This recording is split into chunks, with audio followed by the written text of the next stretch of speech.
Advokat Indonesia setia membela kebenaran. Kami Ikatan Advokat Indonesia menjunjung tinggi kejujuran. Kami Ikatan Advokat Indonesia berjuang demi keadilan. Kami Ikatan Advokat Indonesia rela berkorban untuk bangsa.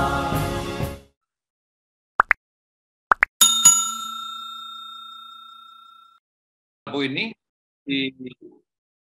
dikuatkan menjadi Undang-Undang Nomor 4 Tahun 98, dan Undang-Undang Kepailitan 498 ini hanya bertahan beberapa tahun sampai 2004. Ya, 2004 itu keluarlah Undang-Undang Kepailitan yang baru yang sampai hari ini masih berlaku nih. Nomor 7 tahun 2004. Kita lihat slide berikutnya.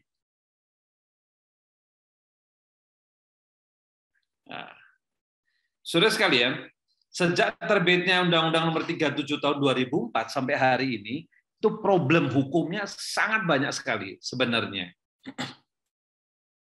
Dari 2004 sampai saat ini 2022, kira-kira udah 18 tahun, dinamika di kepailitan ini sangat serius dan sangat dinamis. Bahkan lembaga donor dunia, ada IMF, ada World Bank gitu ya, punya concern terhadap perusahaan di Indonesia dalam rangka kemudahan berbisnis. Saya beberapa kali mewakili organisasi kurator waktu itu di HKPI, rapat dengan BKPM, rapat dengan Kumham, rapat dengan Mahkamah Agung, dalam rangka ikut memberi masukan kepada pemerintah dalam rangka kemudahan berbisnis. Apa sih yang harusnya bisa diatur di sana?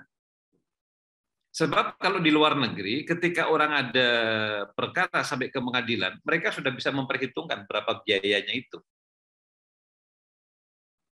Dari gugatan sampai nanti katakanlah kasasi, itu dalam frame-nya Bank Dunia, itu harus bisa dihitung. Berapa lama sih? Sehingga waktu tempuh ini dan pemenuhan dokumen yang ada harus bisa dihitung kira-kira ketika berperkara di Indonesia itu habisnya sekian sen dolar katakan atau sekian dolar. Ini problem ini sangat serius di lapangan. Bahkan beberapa hal praktek di lapangan itu saya usulkan kepada Mahkamah Agung itu untuk segera direspon. Demikian juga kepada Departemen Hukum dan HAM. Tapi alhamdulillah MA merespon dengan terbitnya Perma waktu tahun 2020.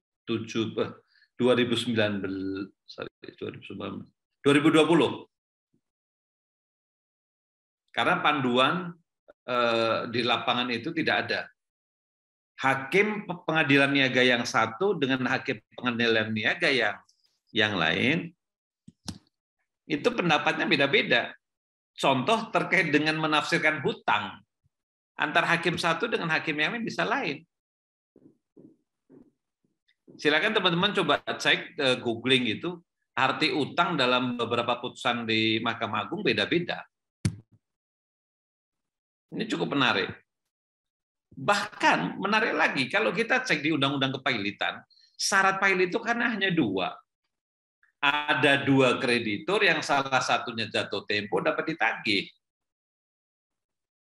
Proses pembuktian hukum acaranya ya sederhana. Ada kasus yang cukup menarik, surat pengakuan hutang.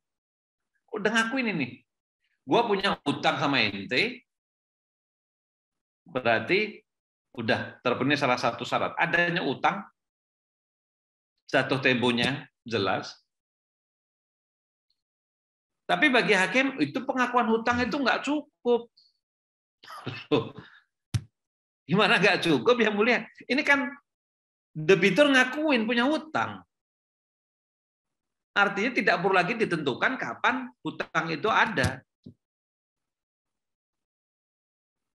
Bisa dikesampingkan oleh hakim. Belum lagi dinamika yang muncul di lapangan itu, setiap perkara kepailitan, ini kalau ada kurator yang mengatakan, gua nggak pernah ngasih uang buat hakim pengawas, ya itu bohongnya luar biasa itu. Mungkin dianya nggak ngasih, anak buahnya ngasih. Kita minta penetapan bayar. Minta rekomendasi, setor. Apapun yang berbau produk pengadilan niaga, hakim pengawas maupun hakim pemutus, itu berbau duit.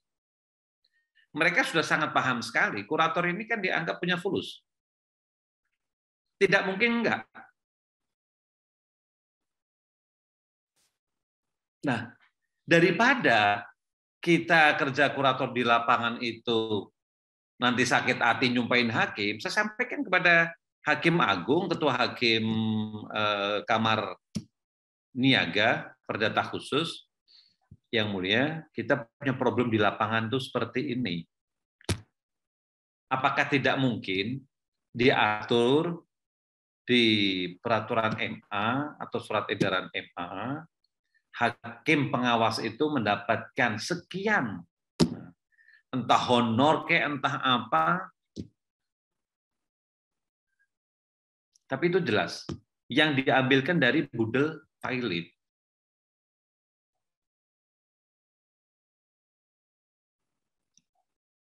Cukup mengherankan buat saya, apakah mereka pura-pura nggak tahu.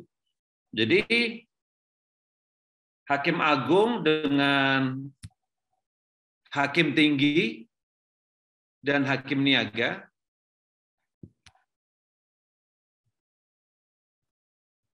agak kaget, surprise.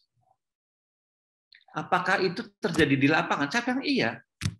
Kebetulan di kami waktu itu yang punya gawe ini MA mengundang 3 organisasi kurator.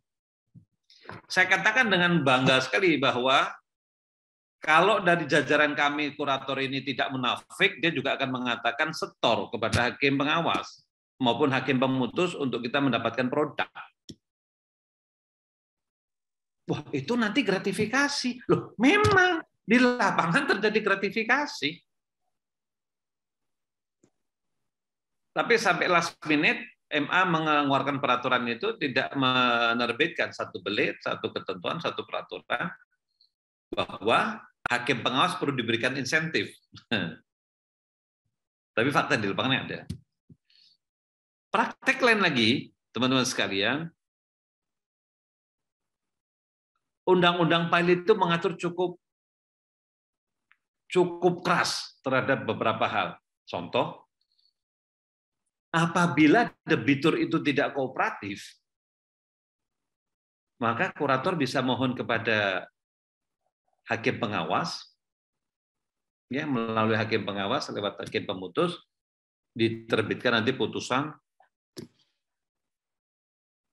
harus ditahan. Nah, jadi debitur pilot itu bisa ditahan. Bukan hanya ranah kasus ranah pajak aja, gizeling gitu ya. Bukan. Bisa ditahan. Ketika kami nyoba mengajukan permohonan penahanan terhadap debitur pilot yang membandel, membangkang begitu, tidak kooperatif, hakim pengawas buat saya cukup menggelikan. Kebetulan waktu di salah satu pengadilan niaga, dia spontan langsung mengambil buku di sampingnya gitu. Coba Mas, saya lihat dulu panduan waktu saya training hukum kepailitan. Dia cari gitu. Ini juklak juknisnya nggak ada. Ya memang undang-undang kepailitan kan tidak mengatur secara teknis.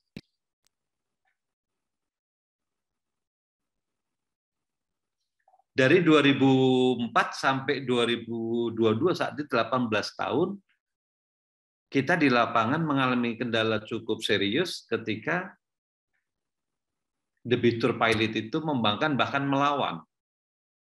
Melawannya dengan banyak cara, yang paling sering melaporkan kuratornya ke Polda, ke Polres, ke Mabes Polri, kalau budel pilotnya besar, dan saya sudah cukup kenyang ngalami di lapangan, dilaporkan di Polres, di Polda, di Mabes, tapi alhamdulillah bisa kita yakinkan kepada mereka bahwa ini urusan kepilotan clear, sehingga semuanya diterbitkan SP3. Nah, ketika kita dilaporkan, dampaknya adalah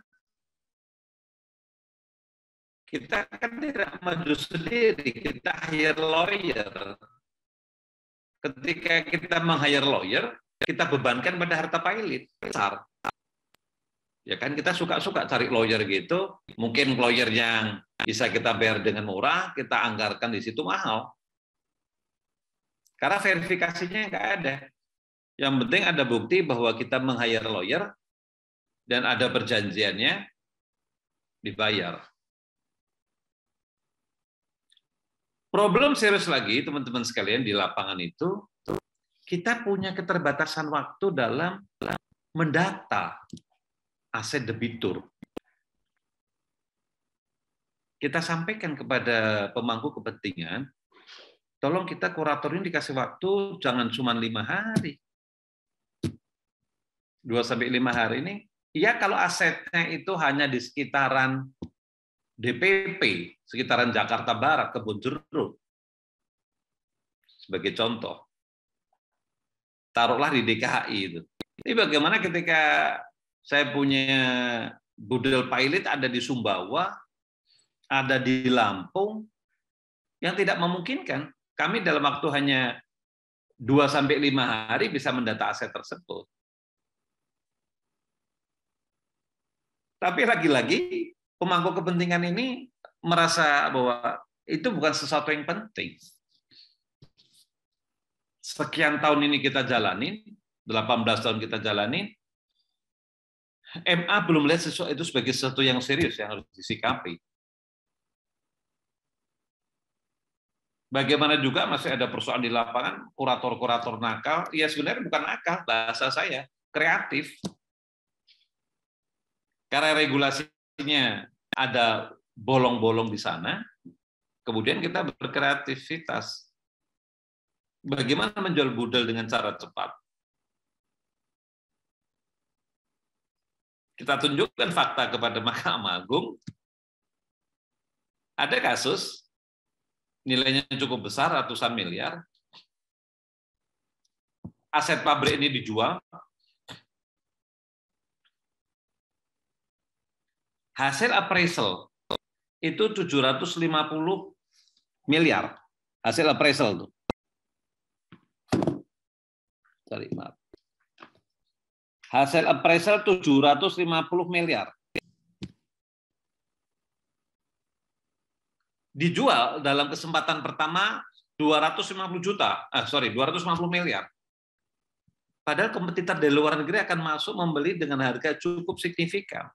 Kisaran sekitar antara 675 sampai 700 sekian miliar. Tapi yang menarik, begitu dibeli oleh standby buyer-nya mereka, dijuallah oleh pembeli. Dia pasang pengumuman lelang di harga 750 miliar.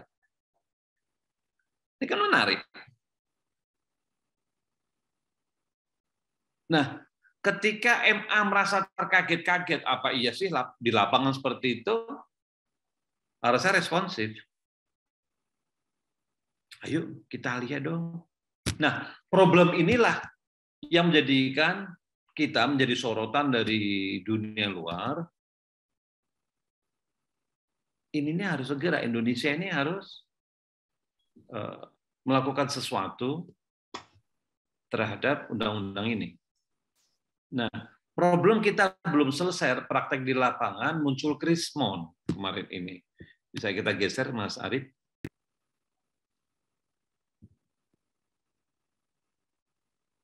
Kita geser slide-nya, Mas. Nah, kita lihat ini.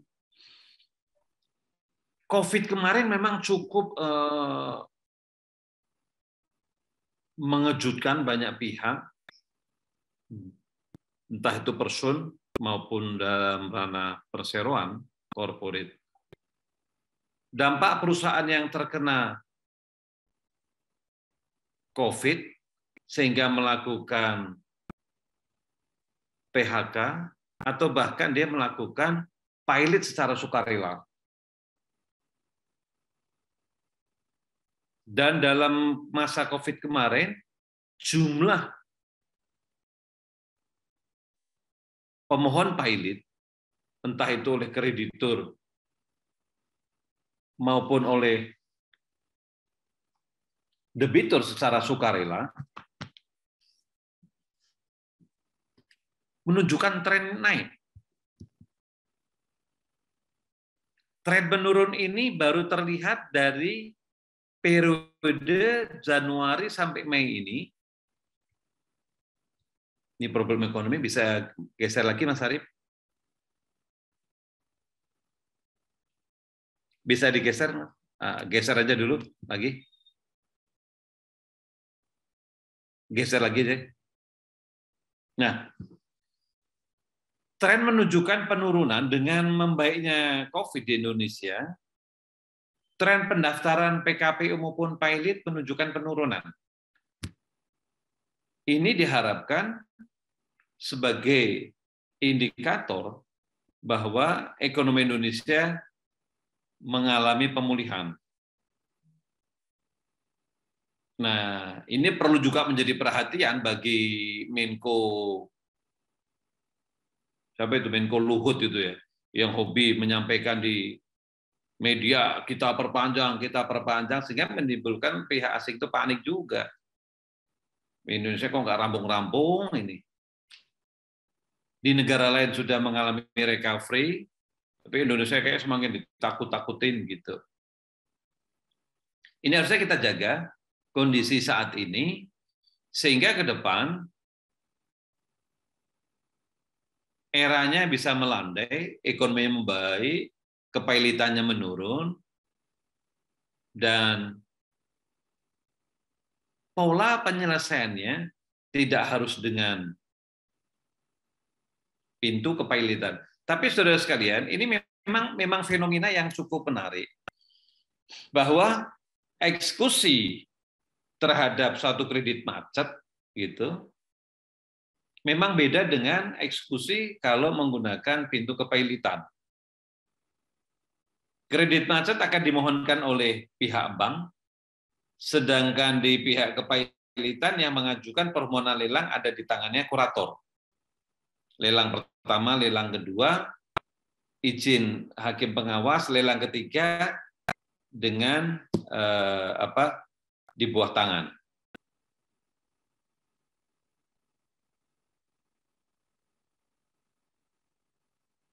Di kredit macet itu mau lelang berapa kali suka-suka nih.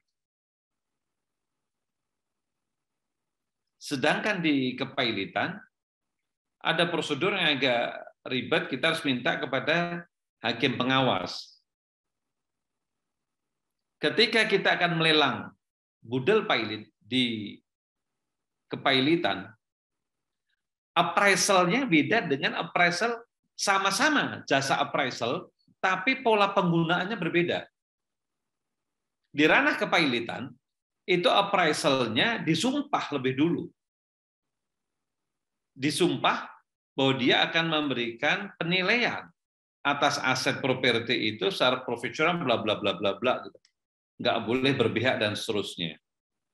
Sebenarnya sama juga sih dengan appraisal yang diajukan oleh pihak bank.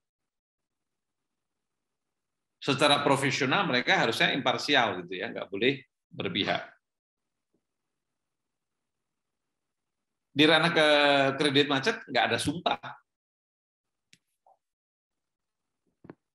Kendala di eksekusi hak tanggungan atau fidusia di kredit macet bisa dihambat pihak ketiga, perlawanan pihak ketiga. Nanti sampai banding, kasasi, bahkan mungkin PK berlarut lama. Di kepailitan,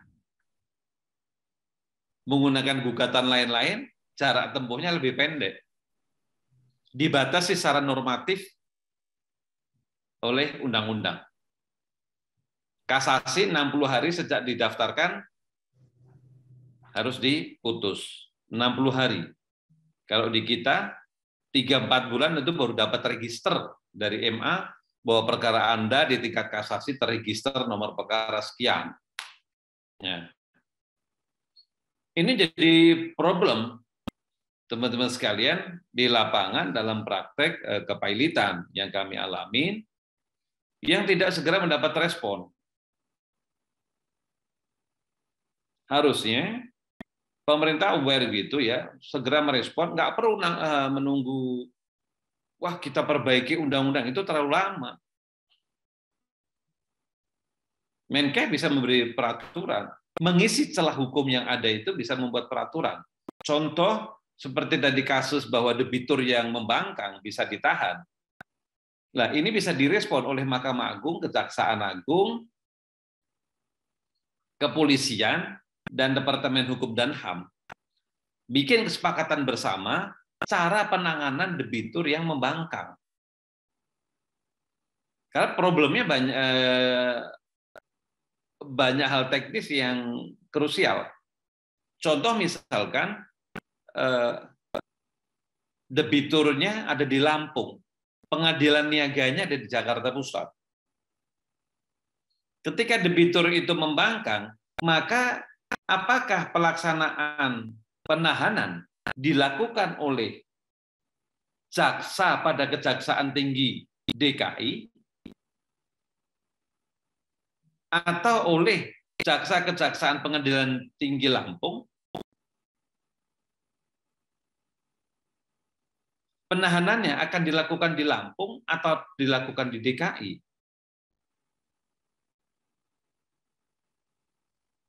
Karena menyangkut juga beban biaya. Ketika ditahan dalam konteks kepailitan, apakah biaya makan mereka itu nanti ikut dalam budel pailit atau tidak? Kalau dimasukkan dalam budel pailit berarti nanti bisa di-reimburse gitu ya. Nah, kapan itu?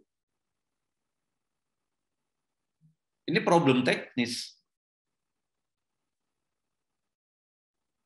yang harusnya disikapi secara cepat. Sudah sekian belas tahun, tidak ada debitur yang membangkang yang bisa ditahan. Dinamikanya cukup kompleks.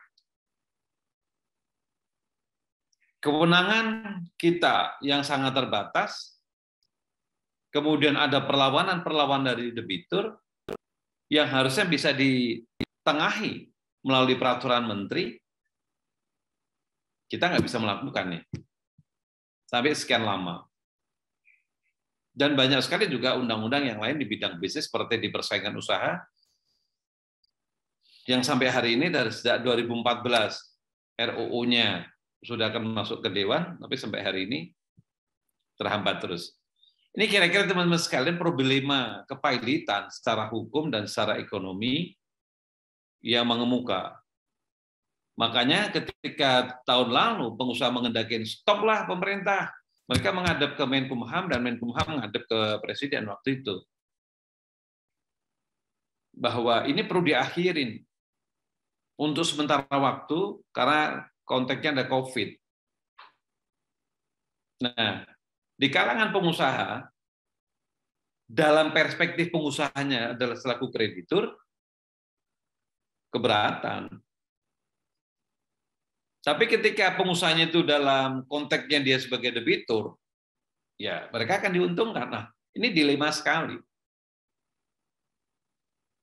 Dilema hukumnya, dilema ekonominya ini mengemuka sedemikian rupa, tapi para pemangku kepentingan tidak menganggap itu sebagai sesuatu yang serius. Padahal di lapangan itu merupakan satu yang serius. Mungkin sekedar pengantar diskusi dari saya. Terima kasih. Kembalikan ke moderator. Baik, terima kasih Pak Najib atas materinya. Baik, terima kasih Pak Najib atas materinya dan pertanyaan. Silakan melakukan raise hand terlebih dahulu.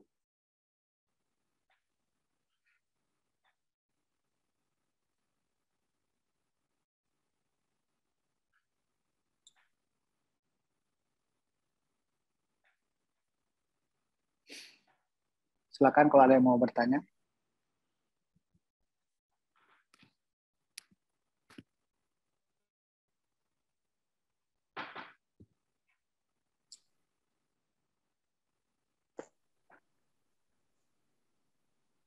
Silakan ya, Pak, siapa tadi?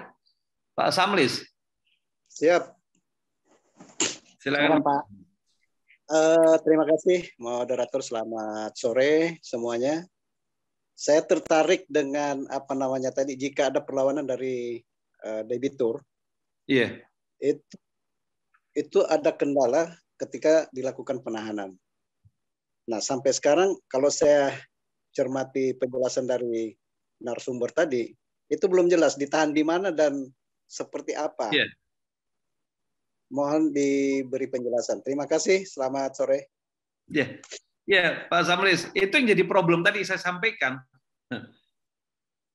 Ketika saya mengajukan surat permohonan 4 kali kepada hakim pengawas supaya direkomendasikan kepada hakim pemutus, debiturnya harus ditahan. Tapi dengan enteng dia menyampaikan, sebentar Pak, ini langsung spontan. 3 kali saya bersurat tidak ditanggapin, yang keempat saya minta ketemu langsung dengan Hawas. Dia langsung ambil buku, dia cari, wah ini nggak ada petunjuknya. Loh, karena nggak ada petunjuknya Pak, lu buat aja rekomendasi, sampaikan ke hakim pemutus. Majelis hakim yang memutus perkara ini. Silakan ditentukan di sana. Dibebankan kepada biaya negara, atau dibebankan kepada budel pilot, ditahan di pengadilan di rumah tahanan negara yang ada di Lampung, atau taruhlah di mana Cipinang, taruhlah di Guntur misalkan. Kalau dasarkan putusan kan jelas, tapi ini enggak. Sedangkan ketika kita sampaikan kepada Mahkamah Agung waktu itu, kami ketemu dengan Ketua Kamar Perdata Khusus, mereka tidak merespon. Dalam arti, oh ya kami akan segera ketemu dengan Kejaksaan Agung, akan bicara dengan kepolisian, akan bicara dengan Kumham. Karena kita mendesak, kita ajukan secara tertulis, supaya ada SKB, surat kesepakatan bersama, dalam rangka mencari solusi jalan tengah. Sejauh undang-undang kepailitan ini belum direnovasi, istilahnya, belum diperbaikin. Gitu. Sebab itu melelahkan bagi kita. Teknisnya itu satu. Sebagaimana tadi saya sampaikan, aset ketika ada di mana-mana, kita punya waktu yang terbatas. Apalagi saat ini ketika para debitur pilot dengan kreditur yang begitu banyak di era saat ini COVID, kita lakukan secara Zoom. Kalau teman-teman cermatin saat ini Garuda sedang diajukan PKPU, itu luar biasa itu jumlah krediturnya. Diadakan Zoom, kebetulan kemarin sore saya ketemu salah satu kreditur, Pak, kemarin tuh kita rapat sampai 800 orang, Pak. Wes. 800 orang di layar itu saya nggak ngebayang itu. Sini nginterupsi, sana nginterupsi. Usulan proposalnya ditolak. Kita harus ngajukan lagi, menghadap lagi hakim pengawas, minta perpanjangan waktu ketika itu di PKPU. Karena 270 hari sebagai PKU tetap tidak selesai, maka 200 hari ke 271 jatuh pilot. Demi hukum jatuh pilot. Itu problemanya, Pak. Salah satu di lapangan, kita untuk menahan di mana nggak ada juklak-juknisnya, Pak. Dan ketika itu tidak ada dan sudah didesak untuk direspon, pemangku kepentingan sampai hari ini tidak merespon. Ini saya sudah ikuti sejak 2015. Yang lalu ini sekarang 2022. Gitu Pak Samlis. Baik, makasih. Sama, ini Pak Muhammad. Pak Dr. Muhammad, silakan Pak. Tapi nggak ada wajahnya ini Pak Muhammad. Ini raise hand ini dia. Silakan Pak Dr. Muhammad. Oke. Dari 3 organisasi advokat ini, kalau orang mengambil kursus kepailitan ini menjadi kurator, biayanya itu kan antara 40, 45 atau 50 juta. Kadang-kadang saya bertanya-tanya di dalam hati ya, kenapa untuk kurator ini mahal banget? Apa sebabnya gitu? Apa sebabnya jadi mahal? Tidak bisakah kita bikin lebih murah gitu aja? Makasih. Iya. Oke, Pak. Ini harusnya ada reorganisasi. Jadi kebetulan saya pernah menjadi salah satu pengurus di organisasi kurator. Problem pertama kenapa mahal? Satu, penyelenggaraannya lama, 2 minggu full dari siang sampai malam. Pembicaranya mendatangkan dari banyak pakar, pemerintahan, praktisi dalam dan luar Jakarta, gitu ya.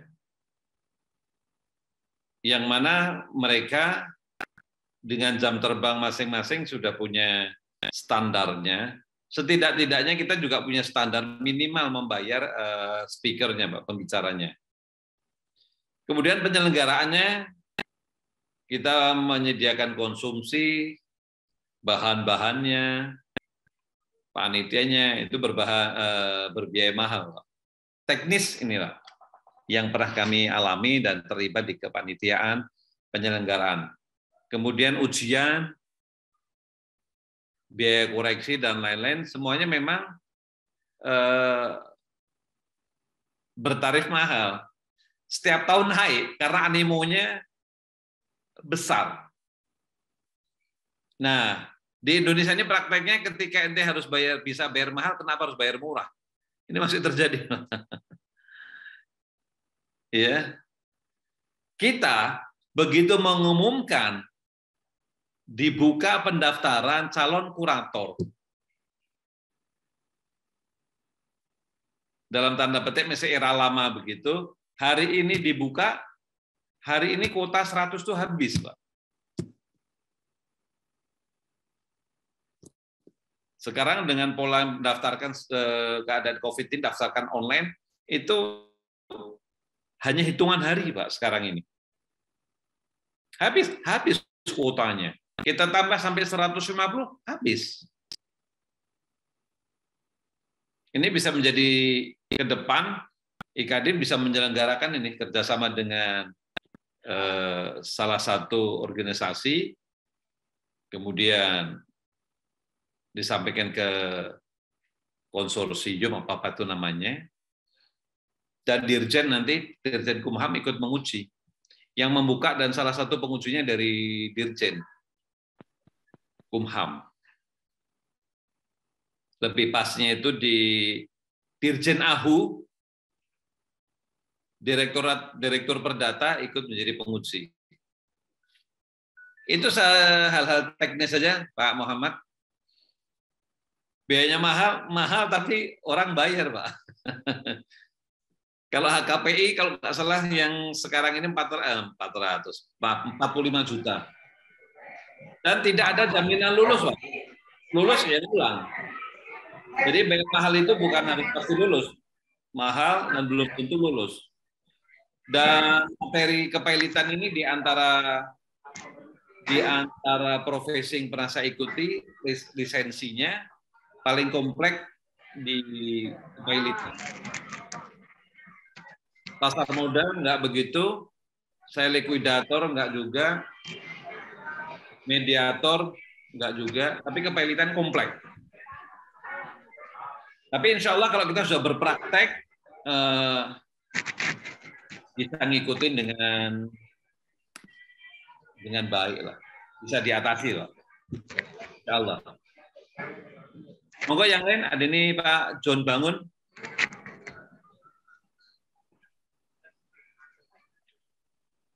Mau nanya mungkin. Silakan Pak John Bangun.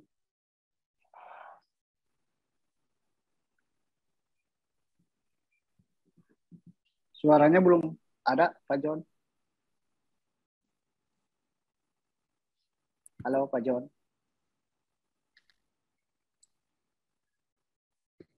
Pak John. Suaranya belum terdengar.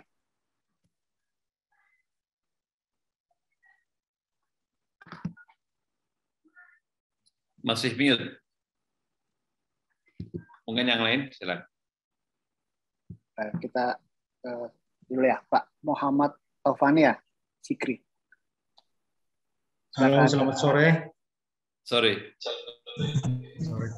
Pak, saya mau bertanya sedikit. Apa sanksi bagi kreditur yang menyampaikan tagihan palsu atau jumlah yang dibesarkan suatu sidang perkara PKPU, Pak? Oke. Terima kasih.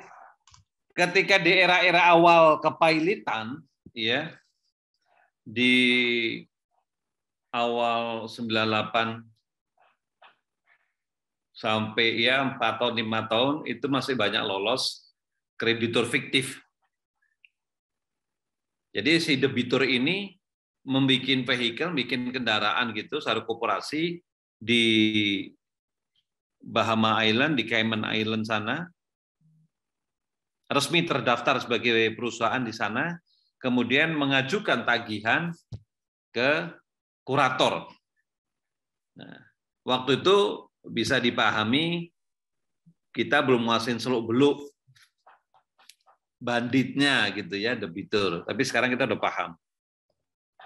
Udah jeli melihatnya. Tagihan fiktif itu kita coret, kita tolak. Jadi ini ada kejadian, ada debitur punya hutang kepada kreditur dalam jumlah ratusan miliar. Tapi ketika kita tanya, ini ada tagihan seperti ini, diterima enggak? Di PKPU kan kita cek nih, Pak Idit kita cek, ada enggak tagihan? Oh iya, ada. Oke. Kita catat dulu nih. 350 miliar. Kreditur A. Saya verifikasi nih. Nah, kita mau tahu ini, Anda kreditur benar atau odong-odong? Pak Direktur, bisa, ini karena ada perjanjiannya, ada perjanjian pinjaman dari kreditur ini kepada debitur. Bisakah saya minta SPT-nya?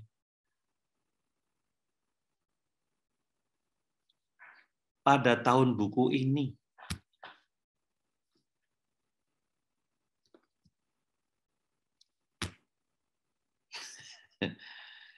SPT akan muncul tuh, dia punya aset seberapa tuh. Oh ya, bisa. Kita tunggu. Sekaligus kita minta anggaran dasar perseroannya. Kapan terakhir lulusnya, di mana Anda sebagai direktur. Plus laporan tahunan direksi yang terakhir. Setidaknya saat Anda membuat perjanjian dengan debitur.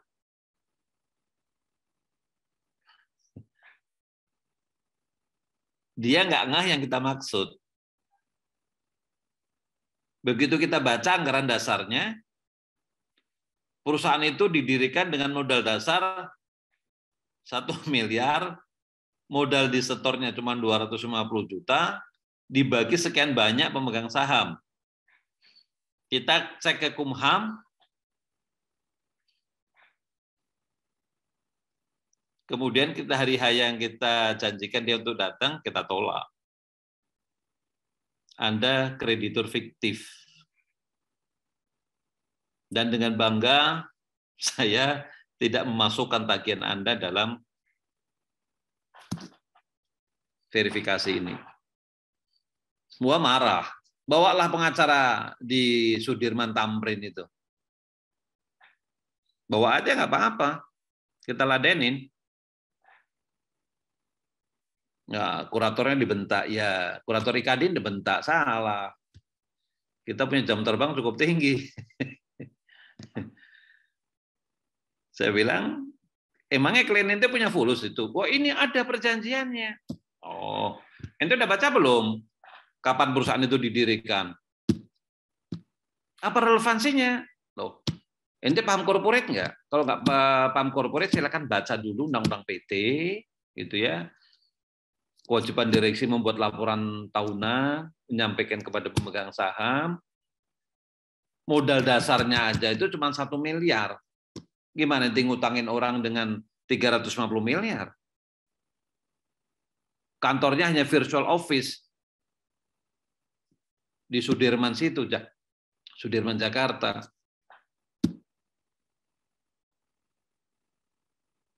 Alamat kantor virtual office.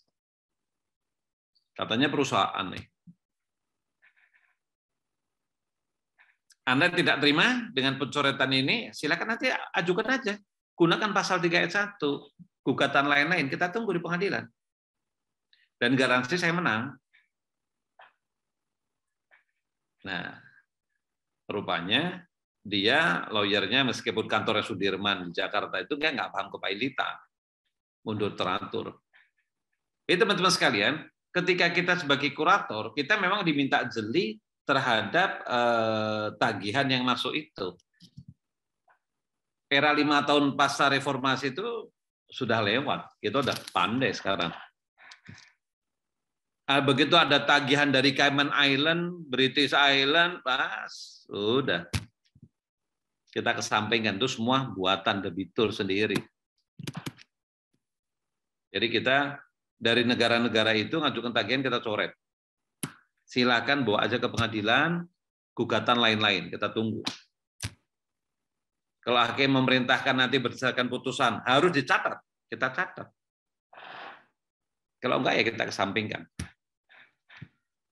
Gitu Mas Tovani. Silakan Mas Ilman Dani Lubis.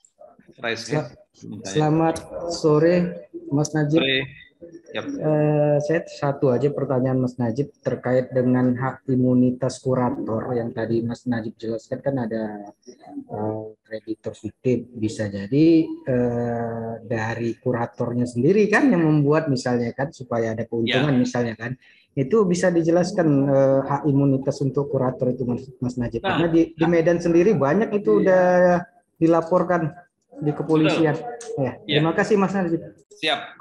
Jadi begini, Undang-Undang Kepailitan, beda dengan Undang-Undang Advokat, dia tidak memberikan hak imunitas kepada kurator.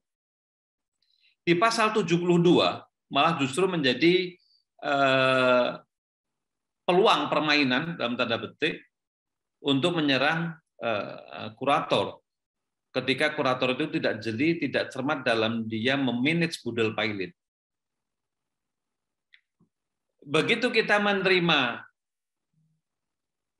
SK gitu ya, penetapan pengadilan menjadi kurator, kita umumkan di media lokal dan nasional, kita segera mendata aset debitur.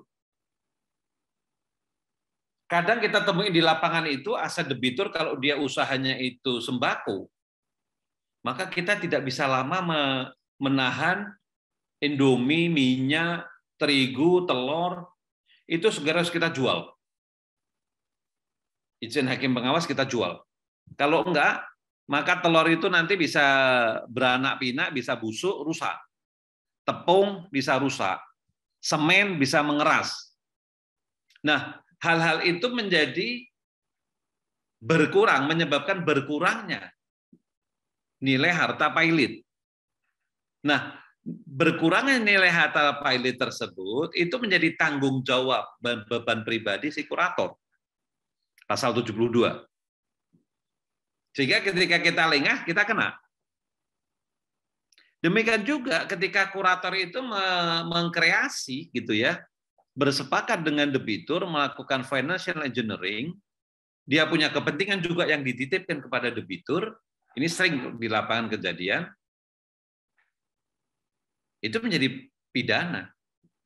Kalau di Undang-Undang Pasar Modal dikenal adanya insider trading, kejahatan pasar modal, tapi di kepailitan, kebetulan saya lagi mau menulis itu, ada kejahatan dalam dunia kepailitan.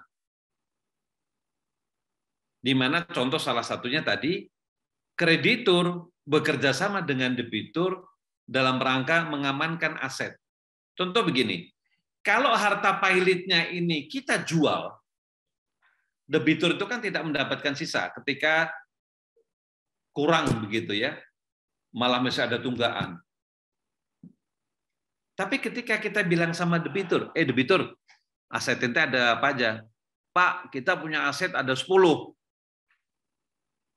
Masukkan 7 sebagai harta pailit. 3 dikeluarkan. Kita negosiasi di belakang itu dengan debitur. Ini kalau gua jual, lu nggak dapat apa-apa, tapi kalau ini tidak dimasukkan sebagai budel pailit, kita jual di luaran sana, apalagi bukan atas nama langsung si debitur, lu gua bagi 30%. Gua pasti senang. Yes.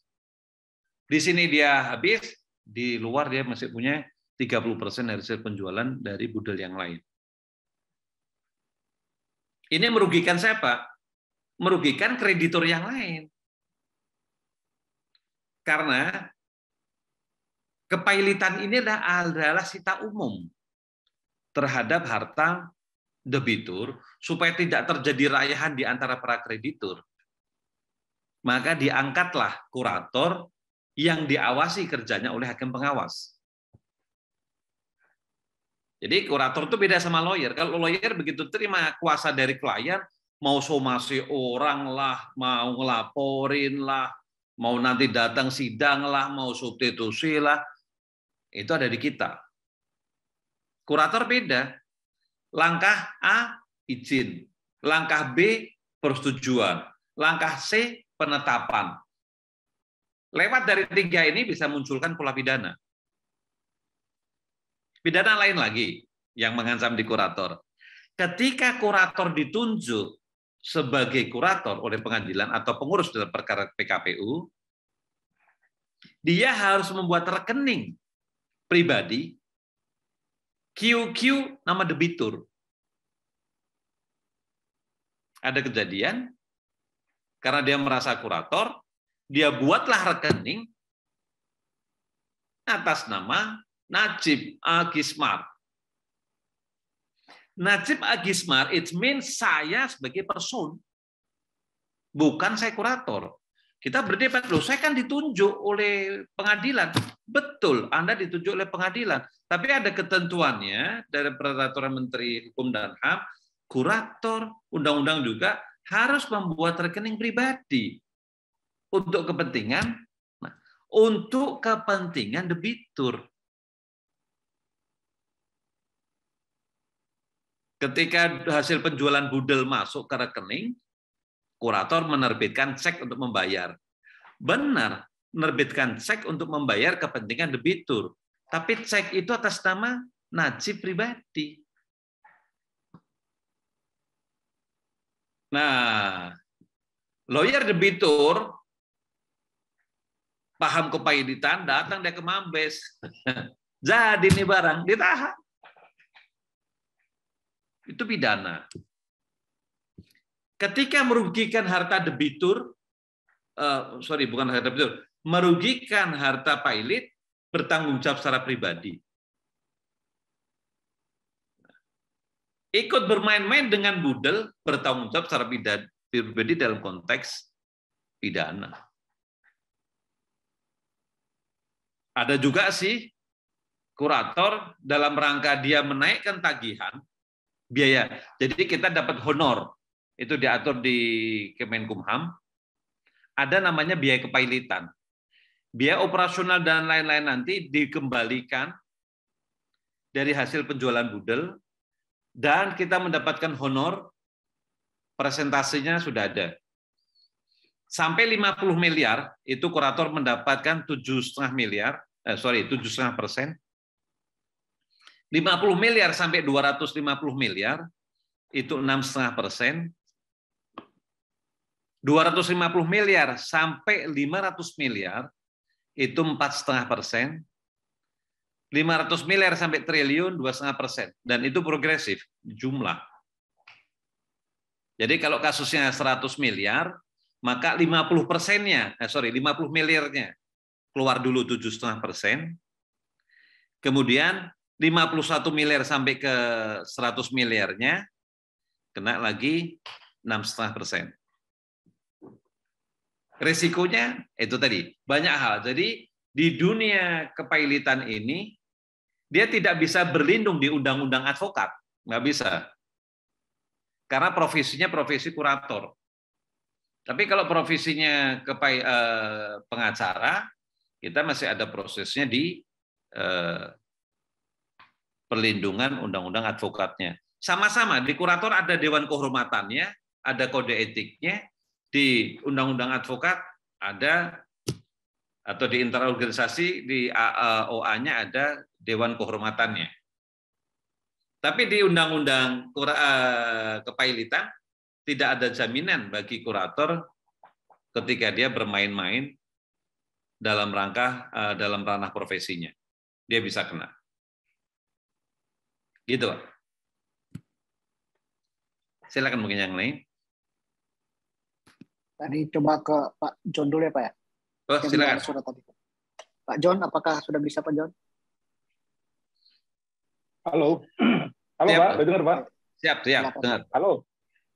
Selamat sore, Pak. Sore. Selamat sore, Pak Najib. Siap. Tadi saya tadi sudah mendengar panjang lebar ya apa yang Bapak sampaikan, termasuk kendala-kendala, problema yang terjadi, dinamika dari sisi ekonomi maupun hukumnya tentang kepailitan. Yang perlu saya tanyakan di sini, Pak, apakah ada upaya selama ini dari Bapak begitu ke DPR, Pak, menyurati? Karena kalau tidak ada solusi seperti yang Bapak bilang tadi, bagi kurator maupun bagi debitur sendiri, nah ini kan jadi mentok, Pak. Karena kan tidak ditanggapin gitu, kepada hakim pengawas pun nggak ditanggapi. Apa ada upaya selama ini, Pak, ke DPR, Pak, bidang hukum khususnya, untuk mencarikan solusi gini? Karena soalnya dianggap sepi aja gitu, Pak. Ya. Makasih, Pak, itu aja, Pak. Terima kasih, Pak John. Sore. Jadi begini, kita organisasi profesi kurator sudah berapa kali diundang dengan Kumham dalam rangka membuat naskah akademik undang-undang kepailitan yang baru. Nah, rapat itu ya cukup makan waktu sampai masuk COVID kemarin itu belum selesai pembahasan. Belum sampai daftar isian masalahnya, belum sampai ke sana. Masih kita menggali problematika di Undang-Undang Kepailitan. Kebetulan waktu itu saya mewakili Himpunan Kurator Pengurus Indonesia, HKPI. Jadi kita ada 3, ada HKPI, ada AKPI, sama IKPI. Saya dari HKPI. Saya sudah mewakili, menyampaikan kepada kementerian problematika yang ada. Waktu itu kita kasih tanda, resmi kita sampaikan itu tertulis A sampai Z, kemudian AA sampai ZZ. Itu problem di lapangan. Akhirnya kemudian sampai saat ini sudah naskah itu saya buatlah buku, sampai saat ini belum selesai. Problem di dunia kurator. Jadi kalau apa yang disampaikan Pak John tadi, kita mau melangkah ke Dewan, ada step ke sana, Pak, diawali dengan pembicaraan kita secara intens dengan Kumham, membuat naskah akademik, nanti dari sana muncul RUU kepailitan. Gitu, Pak. Tapi insya Allah mudah-mudahan Dewannya serius, Kumhamnya serius, tahun depan bisa masuk. Yang lebih serius pun dalam dunia bisnis yaitu Undang-Undang Nomor 5 tahun 99 tentang monopoli dan persaingan usaha tidak sehat dari 2014 itu. Sampai hari ini belum tersentuh. Dewan belum melihat, padahal itu persoalannya serius lagi tuh, sangat serius. Dan sudah ada komisi pengawas persaingan usahanya. Beda dengan tetangga sebelah kita, Pak, Singapura, Malaysia, Australia, responnya luar biasa. Bahkan dengan negara Buton itu negara kecil di punggungnya Thailand atau mana itu. Dengan adanya COVID kemarin, dia merespon dengan menerbitkan peraturan. Mengadop ketentuan kepailitan, pelaksanaan teknisnya, dia to the point aja, gue ngadop dari negara sebelah, gitu. Terjemahin, selesai. Australia, Singapura menerbitkan ketentuan bahwa segala upaya penagihan ditunda dulu. Nah, ini waktu itu sempat ditiru dalam tanda petik oleh para pengusaha kita, mengajukan kepada Menteri Kumham untuk dilakukan moratorium. Nah, pro kontranya mengemuka, sebagian saya tulis di slide. Kita bilang ya, di kita ini beda dengan tetangga sebelah. Kita ini banyak pengusaha yang bandit, tapi bergayanya alim gitu. Jadi ketika moratorium itu di ACC, yang dompleng nanti banyak. Istilah orang politik kan ada penumpang gelapnya, nanti akan banyak penumpang gelap itu. Yang rugi nanti bank. Ketika indikator bank rugi itu ketika non-performing loan-nya, kredit macetnya naik. Sedangkan BI memberikan ketentuan. Non-performing loan itu tidak boleh lebih dari sekian persen. Kalau NPL-nya naik, ya atau kalau di syariah itu pembiayaannya yang macet, maka menjadi sorotan bagi OJK. Belum lagi kalau kita lihat bahwa yang terkendala ini perusahaan publik. Bursa yang itu connect dengan internasional akan merepotkan juga dengan internal bursanya, dengan OJK juga. Nah, dalam bidang bisnis kita, itu kita tertatih-tatih manakala harus merespon aktivitas ekonomi yang begitu cepat. Saya ingin mencontohkan ketika kemarin kasus minyak, KPPU sigap sekali, dia kemudian langsung mencermati ada dugaan kartel dalam minyak goreng. Nah, lembaga ini cukup bagus untuk mengawal. Nah, ke depan apakah nanti perlu juga lembaga pengawas di kepailitan? Bisa mungkin badannya ad hoc, bisa kita lihat. Tapi itu lagi-lagi bahwa kita terlambat merespon. Kalau harus, saya sepakat dengan Pak John tadi, kita sampaikan ke Dewan. Susah kita Pak berharap dengan Dewan. Silakan dicek di googling, tumpuan RUU yang ada di Dewan, tinggal masa efektif itu mungkin sampai hanya tahun ini atau pertengahan tahun depan. Masih sekian banyak. Pasar modal masih numpuk, undang-undang PT numpuk, undang-undang persaingan usaha numpuk, undang-undang BUMN numpuk, undang-undang perbankan numpuk. Kemarin yang dikebutkan hanya cipta kerja. Bermasalah cipta kerjanya, konstitusional bersyarat selama 2 tahun, nah mengganggu banyak hal. Karena di Omnibus Law itu mengkait dengan banyak undang-undang organik lainnya. Gitu Pak. Jadi kita sudah mengarah kepada hal itu, Pak. Tapi kemarin ada Omnibus Law dan lain-lain ini menjadikan tambahan PR di Dewan. Gitu Pak John.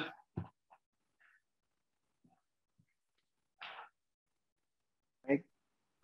Pak, mungkin satu pertanyaan lagi ya Pak ya. sebelum menutup acara. Mau silakan. Ibu Barbalina Opilesi. Silakan Bu. Ya, makasih Pak Najib. Selamat sore menjelang malam. Siap, Maluku. Ya, siap Pak.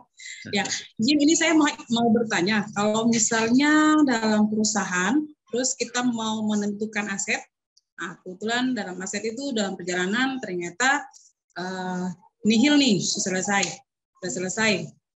Nah, kalau misalnya pada akhirnya ada temuan dalam satu perusahaan itu ternyata ada aset lain nih yang mau deteksi apakah itu dia masuk dalam perusahaan ataukah bagaimana? Atau bagaimana caranya untuk kita bisa membedakan hal itu?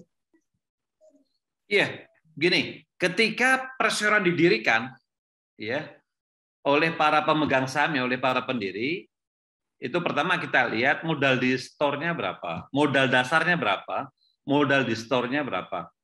Modal di store adalah 25% dari modal dasar. Nah, apakah modal dasar ini berbentuk uang atau yang dipersamakan dengan uang? Atau bentuknya goodwill? Nah, misalkan saya punya keahlian di bidang marketing, sehingga saham saya dihitung 60%. Hanya mengandalkan pemikiran saya di bidang marketing. Berarti 40%-nya dimiliki oleh pemegang saham yang lain, apakah itu bentuknya aset, atau uang, tanah, gitu ya. Kemudian, kalau ternyata itu bentuknya adalah tanah bangunan, atas nama direksi, atau sudah balik nama atas nama perseroan.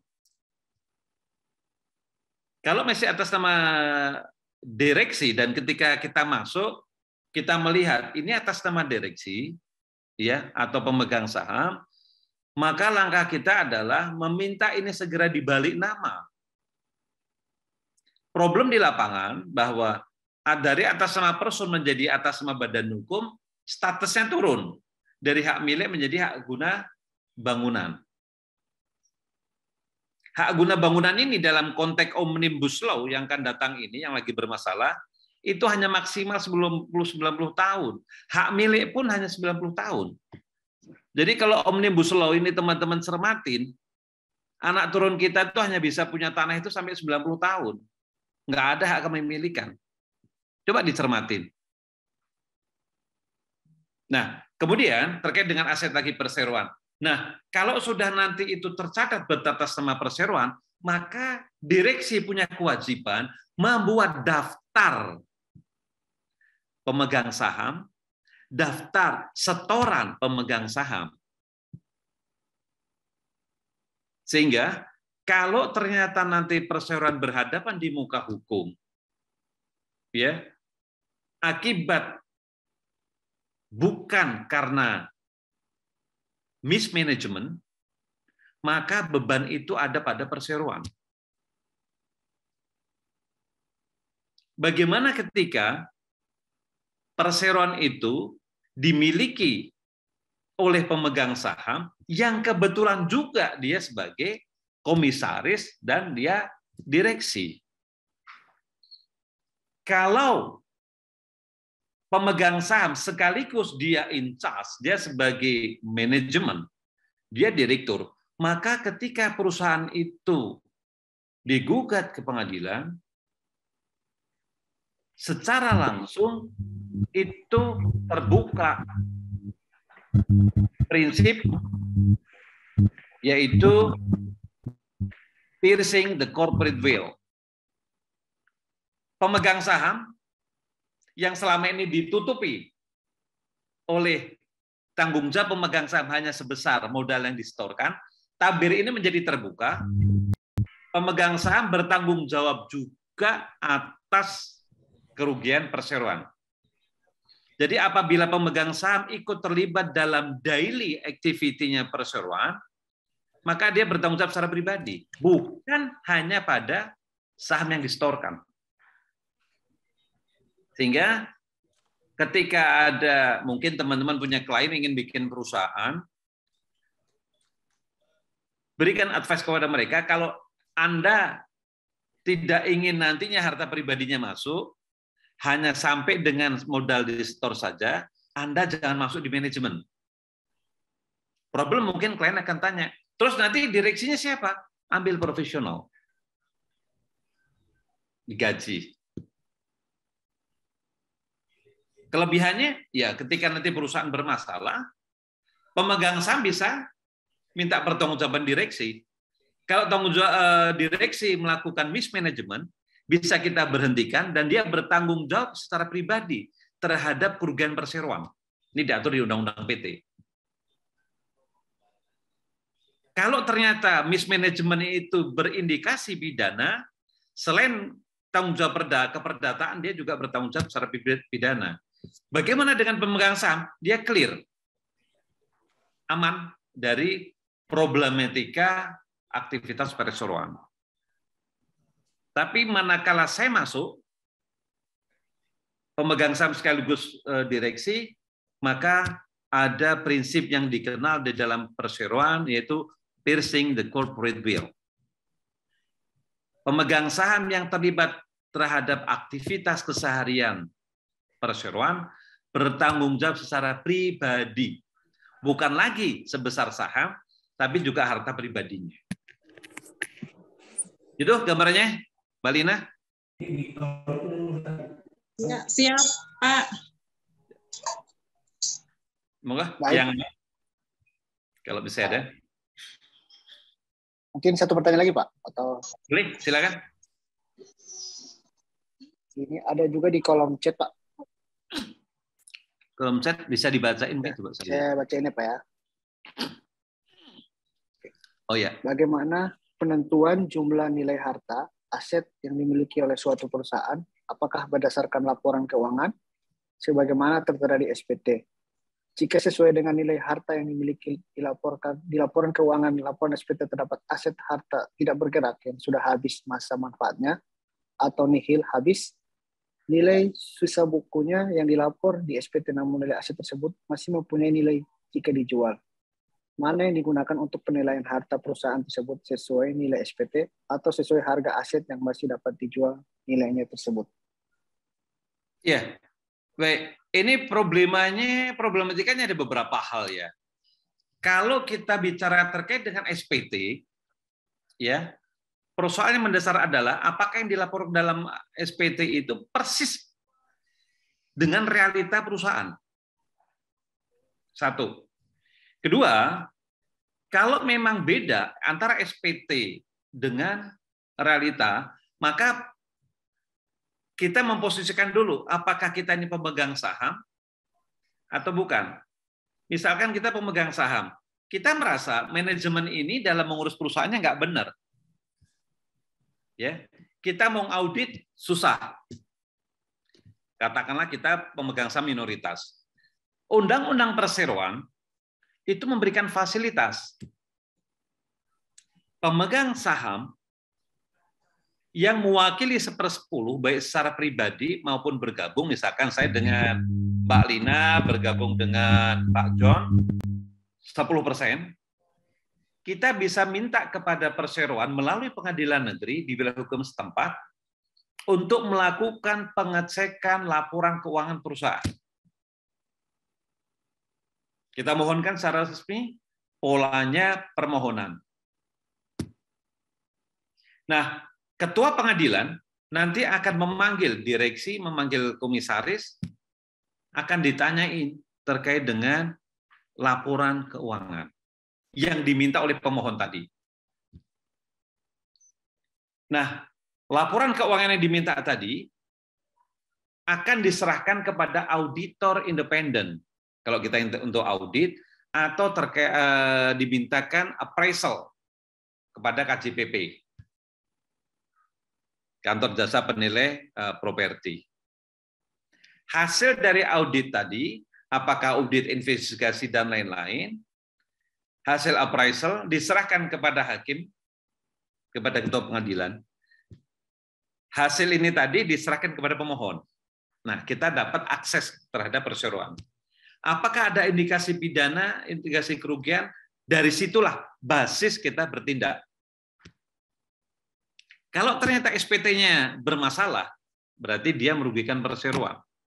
Karena perseroan bisa pidana. Dengan undang-undang pajak yang baru pun bisa terkena pidana pajak.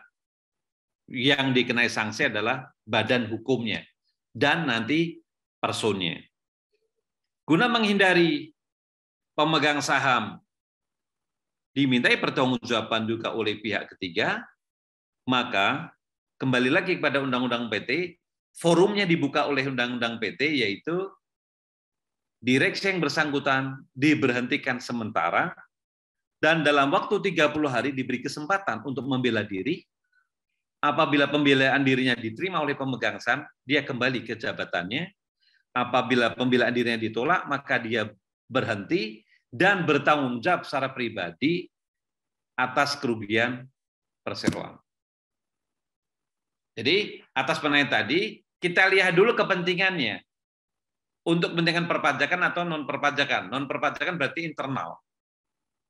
Kalau ternyata perusahaan asetnya, kalau tadi dalam bukunya, nilai bukunya katakanlah 0, mungkin kita beli mesin, terjadi penyusutan setelah 10 tahun, nilai bukunya 0. Tapi ketika itu di-scrapkan, dijual loak, dikilokan, ada nilainya. Jadi ada nilai buku, ada nilai real. Net present value-nya gitu ya. Di ranah akuntansi gitu. Itu tadi atas penanya yang di mana di chat ya. Baik. Silakan yang mungkin yang lain. Kalau masih ada. Ada dari Pak Firmansyah ya. Firmansyah silakan. Ya, terima kasih moderator, maaf agak telat gabungnya. Ya, mungkin langsung saja ke Pak narasumber. Mungkin sedikit konsul tadi nyinggung soal ada dimensi perdata. Jadi saya mungkin ada tangani kasus di Makassar. Itu salah satu mall yang telah dilelang, sudah proses lelang sudah sampai 5 kali. Nah, dalam perjalanan lelangnya, saya potong ya. Lelang konteks kredit macet atau lelang konteks kepailitan? Pailit. Oke. Ya, pailit.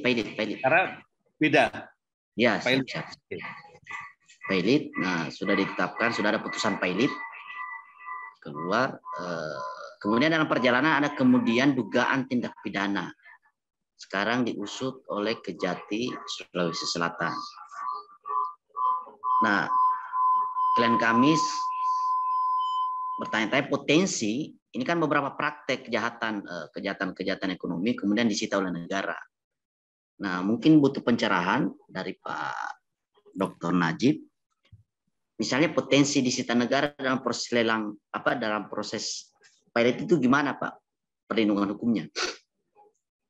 Oke, begini. Dalam konteks kepailitan, jaksa untuk kepentingan umum, dia bisa menjadi pemohon pilot. Kejaksaan. Siap. Biasanya mungkin yayasan yang konflik panjang, asetnya banyak, melibatkan masyarakat, jaksa bisa muncul. Terkait dengan kejaksaan ya. Kemudian, kalau case yang tadi disampaikan bahwa ada perusahaan sudah dinyatakan pilot dan lelang sampai 5 kali. Nah, lelang 1, 2 itu izin hakim pengawas. Lelang ketiga, 4, 5 ini lelang di bawah tangan. Lelang di bawah tangan itu jadi penawar terbesar, tertinggi, itu ditentukan oleh kurator dan nanti dibuat berita acaranya oleh notaris. Nah, mungkin 5 kali ini belum ada harga yang dianggap signifikan. Kenapa? Karena kalau ternyata dijual terlalu murah, ini problem bagi kurator. Pasal 72 yang saya sampaikan tadi, apabila kurator merugikan harta pilot, disoal nih kuratornya, bisa digugat. Audit lelang pertama hasil appraisal yang disumpah. Lelang kedua, kadang hakim pengawas mensyaratkan appraisal ulang. Ini kan biaya lagi. Kadang enggak. Nah, baru yang ketiga, ada appraisal ulang. Dan appraisal ulang ini kita lihat nanti ada harga pasar sama harga likuidasi. Kurator harus memaksimalkan duluan di harga pasar. Beda dengan kredit macet. Kalau kredit macet, yang penting bank dapat uang masuk, nggak peduli itu cuma 60% dari nilai kredit macet maupun 70%. Bahkan ada bank dengan nilai 20% dia ambil barang itu daripada nunggu di kepailitan. Nah, kalau di kredit macet, di kepailitan, kita harus memaksimalkan. Makanya KJPP-nya, appraisal-nya itu disumpah oleh majelis hakim untuk memberikan hasil appraisal itu secara imparsial dan maksimal. Sekalipun saya kurator ditunjuk oleh pengadilan untuk kepentingan para kreditur, saya tidak boleh akses mempengaruhi kepada appraisalnya.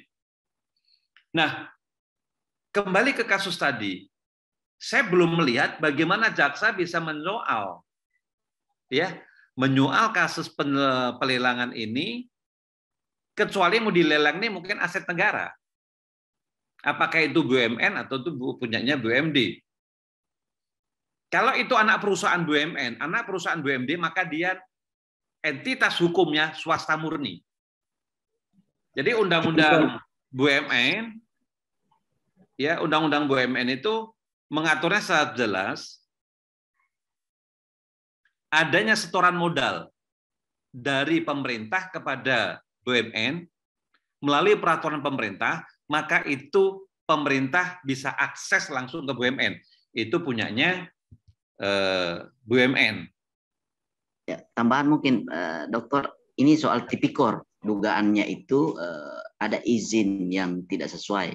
Jadi izinnya ruko, pertokoan, tapi bangunannya ternyata ruko. Jadi ini dua hal yang terpisah. Terkait dengan aset perseroan yang dipailitkan, itu di satu sisi.